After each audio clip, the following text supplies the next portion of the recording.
ఫైనల్గా అందరూ అనుకున్నట్టే మన ఇండియాలో పెట్రోల్ డీజిల్ రేట్లు పెరిగాయి. యుద్ధం కారణంగా అన్ని దేశాల్లో వీటి రేట్లు పెరిగాయి. మిగతా దేశాలతో కంపేర్ చేస్తే మన దగ్గర తక్కువగా పెరిగాయి. బట్ ఎలక్షన్ తర్వాత పెరుగుతాయి అనుకున్నాము, ఇప్పుడు అదే జరిగింది. దాంతోపాటు బంగారం రేట్ను కూడా పెంచారు, దానిపైన ట్యాక్స్ని ఇంక్రీజ్ చేశారు. అలాగే మోడీ గారు వర్క్ ఫ్రమ్ హోమ్ చేయండి, ఫారెన్ ట్రావెల్స్ని వీలైతే అవాయిడ్ చేయండి అంటూ దేశ ప్రజలకు రిక్వెస్ట్ చేశారు. అయితే ఇలాంటి టైంలో మోడీ గారు 5 దేశాల ట్రిప్కి బయలుదేరారు. ఈ ట్రిప్ చాలా ఇంపార్టెంట్. ఆ దేశాలు ఏంటంటే UAE, Netherland, Sweden, Norway, Italy. Yes, చివరి దేశం ఇటలీ. అయితే మొదటగా మోడీ గారు యుఏఈని విజిట్ చేశారు. ఇది చాలా చిన్న విజిట్, ఒక హాఫ్ డే విజిట్ అనుకోవచ్చు. మోడీ గారు యుఏఈలో దాదాపు 2 నుంచి 2.5 గంటలు మాత్రమే ఉంటారు. కానీ ఈ విజిట్ చాలా ఇంపార్టెంట్. ఇక్కడ మన దేశానికి ఉపయోగపడే అనేక అగ్రిమెంట్స్ జరిగాయి. కొన్ని రోజుల క్రితం పెట్రోల్ డీజిల్ కొరత కారణంగా మనం బంకుల దగ్గర కిలోమీటర్ల పొడవైన లైన్స్ని చూసాం. కానీ ఇప్పుడు అలాంటి లైన్స్ ఎక్కువగా లేవు. కానీ మళ్ళీ అలాంటి సిచ్యువేషన్ వస్తుందా అంటే మోడీ గారి ఈ మీటింగ్ దానికి సమాధానం చెబుతుంది. భవిష్యత్తులో మళ్ళీ ఆయిల్ క్రైసిస్ వస్తుందా, స్ట్రేట్ ఆఫ్ హార్ముజ్ ప్రాబ్లమ్ని మోడీ గారు ఈ మీటింగ్ ద్వారా సాల్వ్ చేశారా లేదా అనేది మనం ఈ వీడియోలో తెలుసుకుందాం. ఇంకో ముఖ్యమైన విషయం ఏమిటంటే మోడీ గారు యుఏఈకి వెళ్ళే జస్ట్ ఒక రోజు ముందు ఇజ్రాయిల్ ఒక షాకింగ్ విషయాన్ని రివీల్ చేసి ప్రపంచం మొత్తాన్ని ఆశ్చర్యపరిచింది. అవి తెలిస్తే మీరు కూడా ఆశ్చర్యపోతారు. ఈ విషయాలన్నింటినీ మనం ఈ వీడియోలో డీటెయిల్గా డిస్కస్ చేద్దాం. కానీ అంతకన్నా ముందు మీ అందరికీ ఒక చిన్న రిక్వెస్ట్.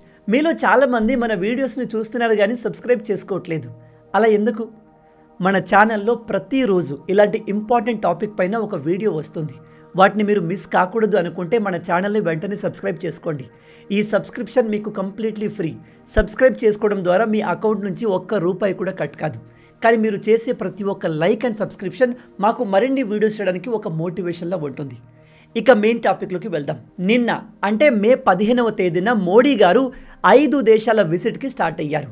మొదటి దేశం యుఏఈ, రెండవ దేశం నెదర్లాండ్, మూడవది స్వీడన్, తర్వాత నార్వే, ఆ తర్వాత ఇటలీ. నిన్న మోడీ గారు యుఏఈలో ల్యాండ్ అయ్యారు. ఇది చాలా చిన్న మీటింగ్, 2 నుంచి 2.5 గంటల మీటింగ్ మాత్రమే. కానీ ఈ మీటింగ్ ఎంతో ఇంపార్టెంట్. ఈ మీటింగ్లో మనకు యుఏఈకి మధ్య చాలా ముఖ్యమైన అగ్రిమెంట్స్ జరిగాయి. కానీ అంతకన్నా ముందు మీరు ఒక విషయం తెలుసుకోవాలి.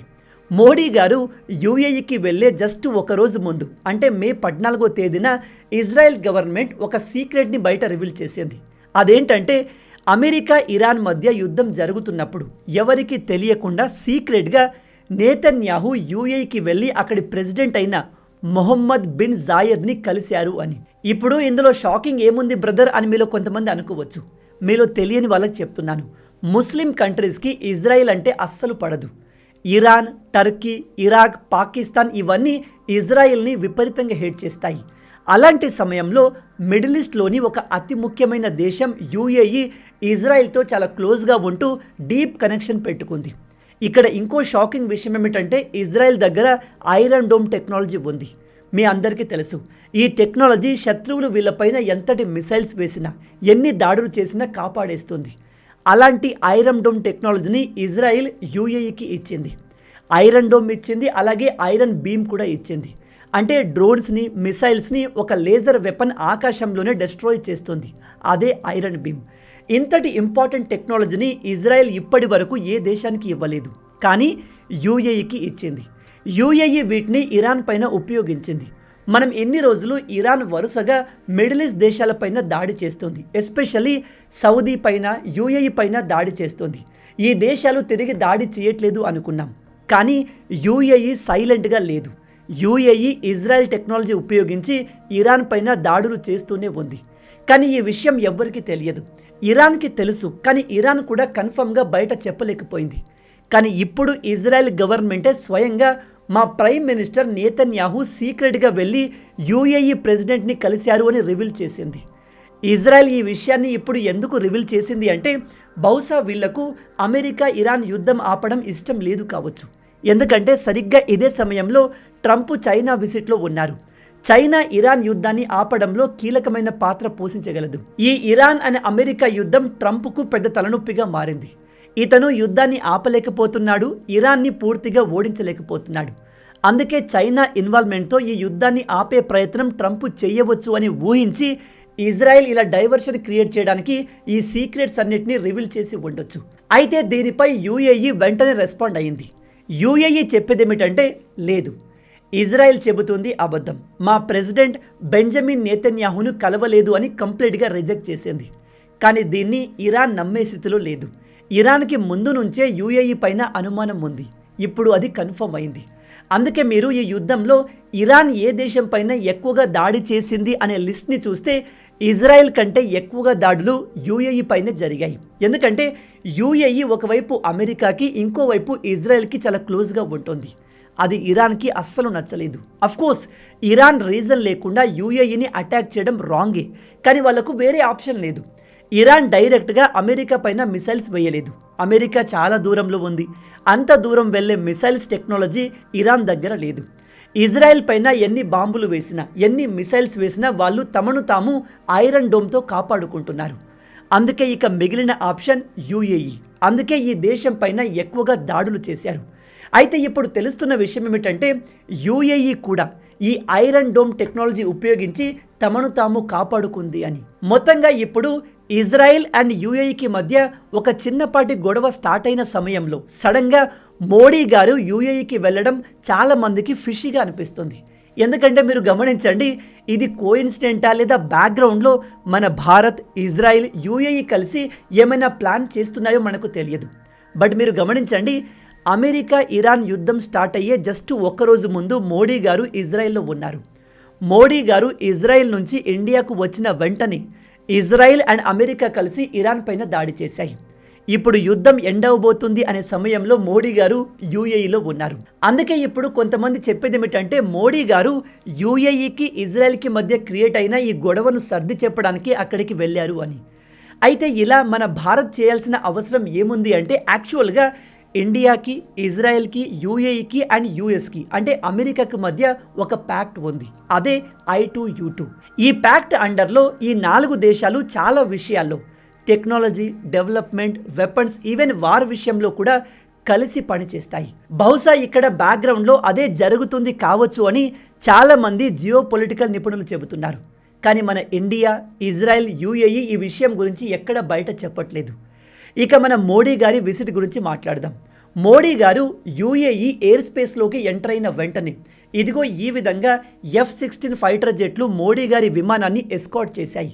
ఇది ఒక రకంగా యూఏఈ మన భారత ప్రైమ్ మినిస్టర్కి చూపిస్తున్న రెస్పెక్ట్. అలాగే మోడీ గారిని రిసీవ్ చేసుకోవడానికి యూఏఈ ప్రెసిడెంట్ స్వయంగా ఎయిర్పోర్ట్కి వచ్చారు. ఈ ట్రిప్ చాలా చిన్నది, కేవలం 2.5 గంటల ట్రిప్ మాత్రమే. కానీ ఈ 2.5 గంటల్లో ఎంతో ముఖ్యమైన అగ్రిమెంట్ జరిగాయి. వాటి గురించి డీటెయిల్గా మాట్లాడదాం. బట్ అంతకన్నా ముందు మోడీ గారు యూఏఈ గడ్డపైన కూర్చొని కొన్ని ఇంపార్టెంట్ స్టేట్మెంట్లు ఇచ్చారు.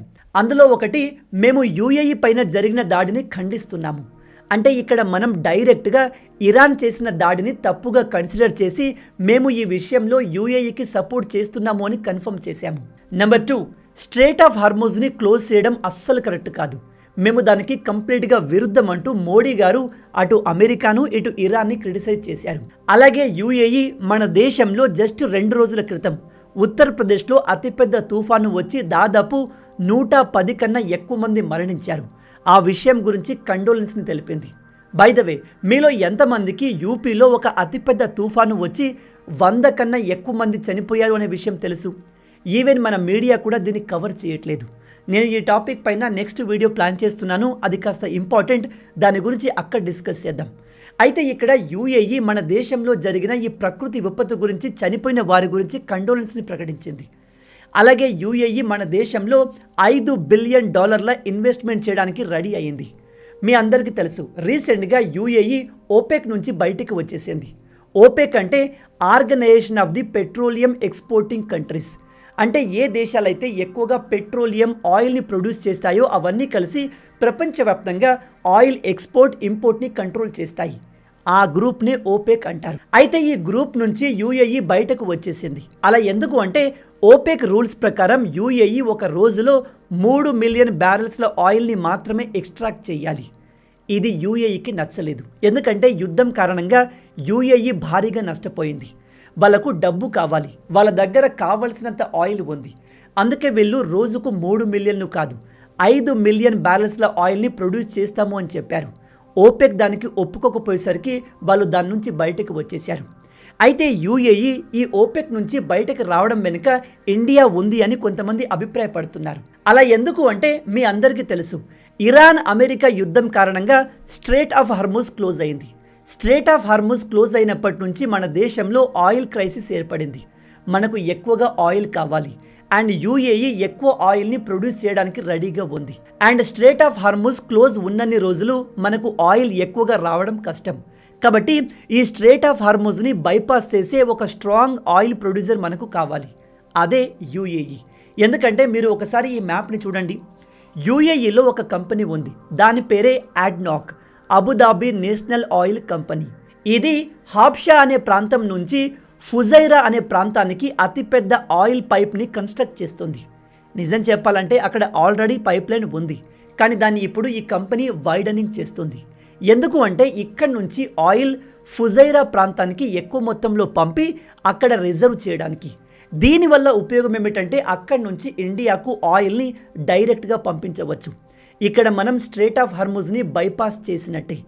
అండ్ ఈ పైప్ వైడనింగ్ పని 2027 కల్లా కంప్లీట్ అయిపోతుంది. ఇప్పుడు మన దేశానికి యూఏఈ నుంచి వచ్చే ఆయిల్ ఇదిగో ఇక్కడ నుంచి వచ్చేస్తుంది. దీన్ని ఎవ్వరూ ఆపలేరు, ఎందుకంటే ఇక్కడ నుంచి ఆయిల్ తీసుకురావడానికి మనం స్ట్రెయిట్ ఆఫ్ హార్ముజ్ని దాటాల్సిన అవసరం లేదు. ఇక్కడ నుంచి మన ఇండియా ఆయిల్ని కొనడం ఆల్రెడీ స్టార్ట్ చేసింది. అందుకే మీకు పెట్రోల్ బంకులన్నీ ఓపెన్ కనిపిస్తున్నాయి, లైన్స్ ఎక్కువగా కనబడట్లేదు. అండ్ రాబోయే రోజుల్లో పెట్రోల్ విషయంలో, గ్యాస్ విషయంలో ఎక్కువగా ఇబ్బంది లేకుండా యూఏఈ అండ్ ఇండియా మధ్య మోడీ గారు నిన్న ఒక అగ్రిమెంట్ చేసుకున్నారు. ఇక ఈ అగ్రిమెంట్ల గురించి 1 by 1 డీటెయిల్గా తెలుసుకుందాం. అగ్రిమెంట్ నెంబర్ 1, యూఏఈ ఆల్రెడీ ఇక్కడ పైప్ లైన్ని వైడనింగ్ చేస్తుంది. ఫుజైరా అనే ప్రాంతంలో స్ట్రాటజిక్ ఆయిల్ రిజర్వ్ని క్రియేట్ చేస్తుంది.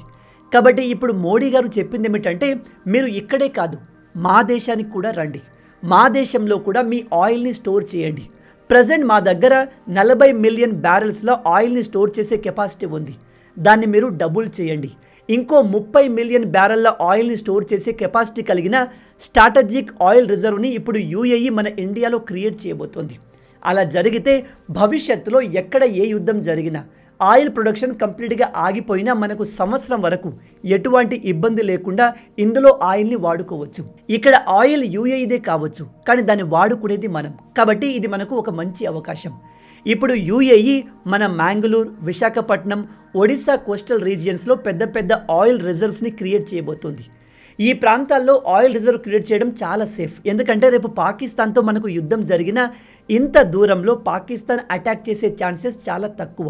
కాబట్టి ఈ అగ్రిమెంట్ మన ఇండియాకు చాలా బెనిఫిట్ని ఇస్తుంది. నెంబర్ 2, కేవలం క్రూడ్ ఆయిల్, పెట్రోలియం మాత్రమే కాదు, గ్యాస్ విషయంలో కూడా అగ్రిమెంట్ జరిగింది. యూఏఈ మనకు కంటిన్యూగా ఎల్పిజి గ్యాస్ని ప్రొవైడ్ చేయబోతోంది, అంటే ఇకపై గ్యాస్ ఇష్యూ కూడా ఉండదు. నెంబర్ 3, డిఫెన్స్ పరంగా కూడా ఒక అగ్రిమెంట్ జరిగింది. సౌదీకి పాకిస్తాన్కి మధ్య ఒక డిఫెన్స్ అగ్రిమెంట్ జరిగింది. అందులో సౌదీ పైన అటాక్ జరిగితే పాకిస్తాన్ పైన జరిగినట్టు, అప్పుడు పాకిస్తాన్ కాపాడడానికి రావాలి. సిమిలర్గా పాకిస్తాన్ పైన అటాక్ జరిగితే సౌదీ పైన జరిగినట్టు, కానీ పాకిస్తాన్ పైన అటాక్ చేస్తే కాపాడడానికి సౌదీ మధ్యలో రాలేదు, రావాలని కూడా అనుకోవట్లేదు. అయితే ఇలాంటి ఒక అగ్రిమెంట్ మనకు యూఏఈకి మధ్య ఉంది. ఈ అగ్రిమెంట్ ద్వారా మనం యూఏఈకి వెపన్స్ని ప్రొవైడ్ చేయవచ్చు. ఆల్రెడీ ఇజ్రాయెల్ తమ ఐరన్ డోమ్ని, ఐరన్ బీమ్ని యూఏఈకి ఇచ్చింది. దాంతోపాటు మనం కూడా మన దగ్గర ఉన్న అడ్వాన్స్ వెపన్స్ని యూఏఈకి ప్రొవైడ్ చేస్తాము అని ఈ అగ్రిమెంట్లో ఒప్పుకున్నాము. యూఏఈకి ఈ వెపన్స్ అవసరం ఎందుకు అంటే, ప్రజెంట్ ఇరాన్ కంటిన్యూగా ఈ దేశాన్ని టార్గెట్ చేస్తుంది. నెంబర్ 4, గుజరాత్లో వాదినర్ ప్రాంతంలో షిప్ రిపేర్మెంట్ క్లస్టర్ని క్రియేట్ చేయబోతున్నాం. అంటే ఇక్కడ నుంచి వచ్చే షిప్పులు అన్నీ కూడా ఈ ప్రాంతంలో ఆగి రిపేర్స్ ఏమైనా ఉంటే చేసుకోగలవు. Number 5, skill development.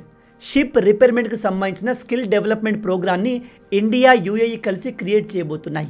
అంటే ఇక్కడ దాదాపు 1000 మందికి ఉద్యోగాలు కొత్తగా క్రియేట్ కాబోతున్నాయి. ఇక నెంబర్ 6, 8 సూపర్ కంప్యూటర్ క్లస్టర్స్ని ఏఐ మిషన్ ఇండియా అండర్లో ఎస్టాబ్లిష్ చేయబోతున్నారు.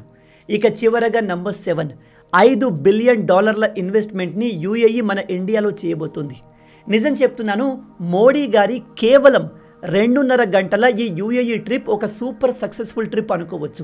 జస్ట్ 2 గంటల్లోనే 7 ఇంపార్టెంట్ అగ్రిమెంట్స్ పైన, ఎంఓయూస్ పైన సైన్స్ అయ్యాయి. అండ్ ముఖ్యమైన విషయం ఏమిటంటే timing. Present Iran foreign minister మన ఇండియాలో ఉన్నాడు. ఈ టైంలో మన మోడీ గారు యూఏఈకి వెళ్ళి, అంటే ఇక్కడ ఇతనితో మాట్లాడే వెళ్ళారు. అక్కడికి వెళ్ళి ఇలాంటి అగ్రిమెంట్స్ చేసుకోవడం ఇరాన్కి ఇండియా ఇచ్చే ఒక క్లియర్ మెసేజ్. అయితే మన ఇండియాకు వచ్చిన ఈ ఇరాన్ ఫారెన్ మినిస్టర్ని స్ట్రేట్ ఆఫ్ హార్ముజ్ ఎప్పుడు ఓపెన్ అవుతుంది అని అడిగితే అతను చాలా త్వరలోనే ఇది ఓపెన్ అవుతుంది, నేను మోడీ గారితో జయశంకర్ గారితో చాలా ప్రొడక్టివ్ డిస్కషన్లు చేశాను, ఇరాన్కి ఇండియాకు మధ్య మంచి బాండింగ్ ఉంది, ఇదే కంటిన్యూ అవుతుంది అని చెప్పాడు. ఇక్కడ ఇంకో విషయం ఏమిటంటే ప్రజెంట్ స్ట్రేట్ ఆఫ్ హార్ముజ్ కంప్లీట్గా క్లోజ్ ఉంది. బట్ స్టిల్ మన ఇండియాకు రావాల్సిన ఆయిల్ గ్యాస్ ఇక్కడ నుంచి వస్తూనే ఉంది. లిమిటెడ్ అమౌంట్లో వస్తుంది, కానీ వస్తుంది. నిన్న మన 12వ ఆయిల్ కంటైనర్ స్ట్రేట్ ఆఫ్ హార్ముజ్ని దాటి ఇండియాకు వచ్చేసింది. అంటే రాబోయే రోజుల్లో పెట్రోల్, డీజిల్, గ్యాస్కు సంబంధించిన ఎటువంటి సమస్య ఉండదు. ఈ యుద్ధం ఇంకో 5-10 సంవత్సరాలు కంటిన్యూ అయినా కూడా మనం యూఏఈ సహాయంతో ఈ స్ట్రేట్ ఆఫ్ హార్ముజ్ని ఇప్పుడు బైపాస్ చేశాము కాబట్టి ఇబ్బంది ఉండదు. మోడీ గారి ఈ విజిట్తో మన ఇండియాకు ఎనర్జీ గ్యారంటీ లభించింది. దాంతోపాటు అడిషనల్ బెనిఫిట్స్ కూడా లభించాయి. చాలామంది అడుగుతూ ఉంటారు, మోడీ గారు ప్రతిసారి ఇలా ఫారెన్ ట్రిప్స్కి ఎందుకు వెళ్తారు అని. మోడీ గారే కాదు, ఏ దేశ ప్రధానమంత్రి కూడా ఫారెన్ ట్రిప్లను జల్సాల కోసం, సరదాల కోసం వెయ్యరు. ప్రతి ట్రిప్ వెనుక ఒక ప్రాపర్ రీజన్ ఉంటుంది. అండ్ ప్రతి ట్రిప్ని ఫ్రూట్ఫుల్గా చేయడానికి మన భారత గవర్నమెంట్ ఆల్వేస్ ప్రయత్నిస్తూనే ఉంటుంది. నెక్స్ట్ మోడీ గారి స్టాప్ నెదర్లాండ్ కాబోతుంది. మరి నెదర్లాండ్లో ఎటువంటి అగ్రిమెంట్ జరుగుతాయి అనేది మనం రాబోయే వీడియోలో తెలుసుకుందాం. మొత్తంగా ఇవి ఈ వీడియోకి సంబంధించిన పూర్తి విషయాలు. ఈ వీడియో మీకు నచ్చింది అనుకుంటున్నాను. నచ్చితే వీడియోని లైక్ చేయడం మర్చిపోవద్దు. మన తెలుగు యువతను ఎంత వీలైతే అంత దేశభక్తులుగా మార్చాలనే మిషన్తో పనిచేస్తున్నాము.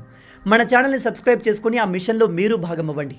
రాబోయే వీడియోలో ఇంకో ఇంట్రెస్టింగ్ టాపిక్తో మళ్ళీ కలుద్దాం. అంటిల్ దెన్, జై హింద్, జై భారత్, భారత్ మాతాకి జై.